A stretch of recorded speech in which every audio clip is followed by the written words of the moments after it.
What if I told you that in the late 1960s, the US government secretly hired psychics, witches, and occultists not to study them, but to weaponize them?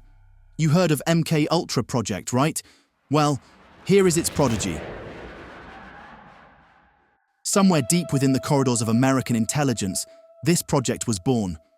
It was so strange, so terrifying, dark, and it makes MKUltra look almost tame. Its name? Project MKOFTEN. Its mission? To study the outer edges of human consciousness and push them to their absolute limits. In this episode, we will shed some light on the project and give you a healthy dose of that old American government secrecy. And what we may find will make you question how far power is willing to go in the name of control. It all stems back post-World War II and the beginning of the Cold War era. As the Cold War was amping up, the war became more than a battle of bombs and spies. It was a war of the mind. The mindset of any means necessary was the approach. For the US, we were in a silent war. Superiority over the other was paramount. Therefore, mind control, psychological warfare, behavioral modification, it was all part of the plan to dominate the unseen battlefield. After World War II, US intelligence scrambled to catch up with rumored Soviet experiments in psychic warfare. The fear was that Moscow had unlocked a terrifying new weapon, the human mind itself. The Soviet Union, it was rumored, had begun exploring psychic warfare, unlocking hidden powers of the human mind for espionage and sabotage. The so-called secret Soviet psychotronic research programs spread like wildfire through American intelligence agencies. In fear of this, by 1953, the CIA's MKUltra program was born, using LSD, hypnosis, sensory deprivation, which was the basis of their experiments. But by the late 1960s, something shifted. Chemical experiments weren't enough. Also, scandals of MKUltra leaked, and the project was exposed along with the US government's involvement. After the exposure of the MKUltra project, most believed the government had backed off, but as we all know, this was just the tip of the iceberg. The science was there, and the research, but the itch to gain that edge over our enemies persisted. So, the CIA went further. They wanted to tap into the supernatural, and then we enter Project MKOFTEN, sometimes spelled Chickwit, when cross-referenced with military records. In 1968, under the watch of Dr. Sidney Gottlieb, who was the chief of the CIA's Technical Services Division, a man once dubbed the Black Sorcerer of the CIA, along with his associate Dr. Stephen Aldrich, led the classified program. Project MKOFTEN's motto and stated goal was to explore the behavioral and toxicological effects of new pharmacological agents. But the true scope expanded far beyond drugs. Declassified memos from the Pentagon describes MKOFTEN's objective from Soviet research on parapsychology, the use of black magic, spirit possession, psychic powers, and the paranormal. The program veered into territory no agency had dared touch before. They began to recruit individuals associated with black magic, spirit mediums, demonology, astrology, and those with psychic channeling abilities. Sounds like an interesting, well-versed group. According to once-hidden documents unearthed by journalist Gordon Thomas in Journey into Madness, MKOFTEN's operatives scouted and recruited mediums in California, astrologers from New York, witches from New Orleans, and occult scholars from Princeton and Duke University. But what were they hoping to find? Possibly use magic and sorcery as a weapon. But could it be weaponized? They sure thought it could be. The project was closely tied to the Army's Chemical Corps at Edgewood Arsenal. For those who are not familiar with the Edgewood Arsenal facility, it was where the US Army Chemical Corps conducted classified human subject research. It was infamous for exposing soldiers to chemical agents like LSD, BZ gas, and mustard gas. The facility was in the state of Maryland and was used from 1948 to 1975. Also, the MKOFTEN program involved civilian institutions, psychics, and even sought out gifted individuals far outside traditional science. Some of those naturally gifted individuals were trained to perform remote viewing experiments, seeing places and objects across vast distances without physical contact. Others were subjected to rituals and psychological testing designed to unlock dormant psychic abilities. And though heavily redacted, documents suggest that covert research was also conducted into communication with non-human entities, spiritual or otherwise, as a potential intelligence source. And the result? An intelligence experiment unlike anything the world had ever seen, or perhaps was ever meant to.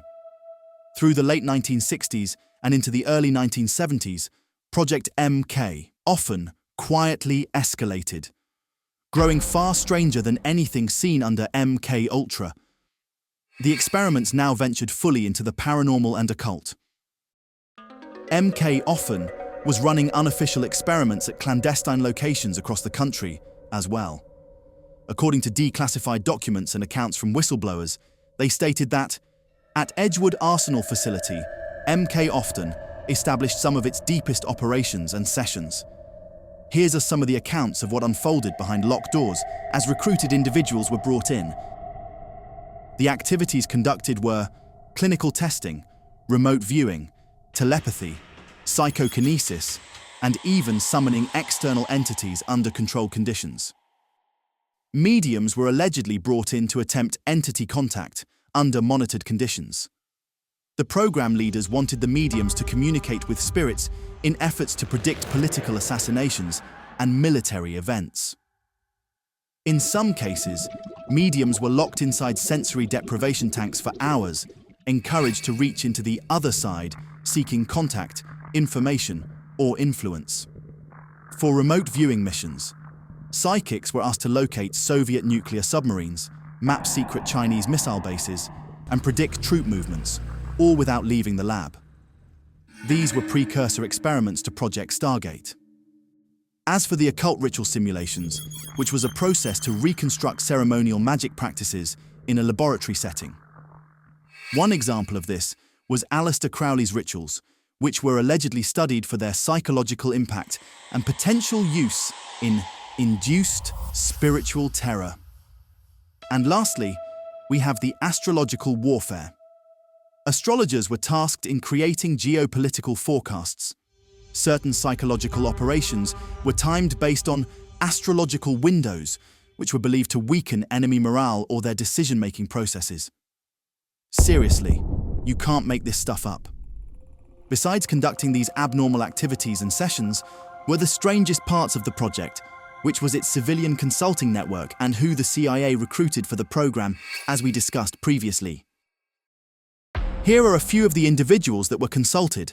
Sybil Leek, the famous witch and astrologer at the time, was approached for her insights into political forecasting. Then we have Andrea Puharich, a parapsychologist and inventor linked to early psychic research and mind-machine communication, is believed to have consulted unofficially. The Church of Satan founder Anton LaVey was even rumored to have been indirectly contacted, although official files heavily redact this link. By 1973, MKOFTEN's experiments had drifted so far into uncharted territory that even hardened CIA operatives began to fear they had opened doors they could not close. For example, some reports describe phenomena that was downright bizarre, such as objects moving, participants experiencing trance states, unexplainable energy shifts, and even hardened CIA scientists began requesting psychological evaluations for themselves after these sessions. Wow! But things started to wind down. By the late 1970s, Project MKOFTEN began to quietly vanish from the official record.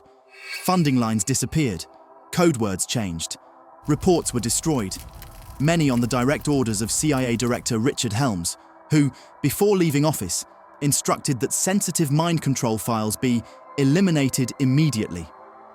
As the CIA's MKUltra project slowly leaked out into the public in 1975, public outrage became fervent over government abuses. The Church Committee hearings blew the lid off MKUltra. MKUltra survivor Kathy O'Brien later alleged that MKOFTEN research was tied to experiments in ritual abuse, designed to fracture minds and create programmable individuals. It seemed that MKUltra and MKOFTEN merged into a partnership. As for Americans, they were in disbelief. They learned for the first time that their government had secretly experimented on citizens with drugs and psychological torture. But as for MKOFTEN, it stayed buried. Almost no mention of it, and almost no survivors were willing to talk. Although, fragments of this project remained. From internal CIA memos, unearthed decades later through Freedom of Information Act, FOIA requests, hint that MKOFTEN research bled into Project Stargate, the US Army's psychic spying program initiated in 1978. Stargate would go on to use remote viewers to attempt to locate Soviet submarines, missing hostages, and secret military installations. One former intelligence officer, Colonel John Alexander, later revealed, "There was far more interest in the paranormal by the US government than anyone was willing to admit." MKOFTEN also seeded techniques that became fundamental to psychological operations, PSY-OPS. In covert wars throughout Latin America, Asia, and Africa during the Cold War, psychological tactics often blurred into weaponized superstition, manipulating enemy populations through fear of spirits, curses, and unseen forces. Some experts believe MKOFTEN's occult experiments indirectly influenced counterinsurgency campaigns in Vietnam, where US units deployed ghost tapes, which were eerie recordings of wailing spirits played in jungles to terrify superstitious Viet Cong fighters. The psychological impact it had on the Viet Cong, we are not sure. Even more disturbingly, files from later projects like Grill Flame and Sunstreak, successors to MKOFTEN's remote viewing work, show that serious military resources were devoted to attempting paranormal intelligence gathering well into the 1990s, and perhaps still gathering today. So, what to make of all this, and what purpose did this serve? Well, Project MKOFTEN normalized the idea that nothing, not even the supernatural, was off-limits when it came to state power. As of today, MK often remains less talked about, more or less considered a rumor within a scandal, just a subtle warning whispered in the halls of history. But was the occult truly a hidden power that could shift history? At the time, we believed so, and we tested it. Much of the findings and research are still classified or missing. So, if the pursuit of ultimate control means unlocking forces we barely understand, then who exactly is controlling whom? And when government agencies hire witches, test psychic warfare, and seek to control the human mind itself, where do the boundaries of morality end? If you watched this far and made it to the end, then my mind control work is done. Thanks for watching. Remember, stay curious.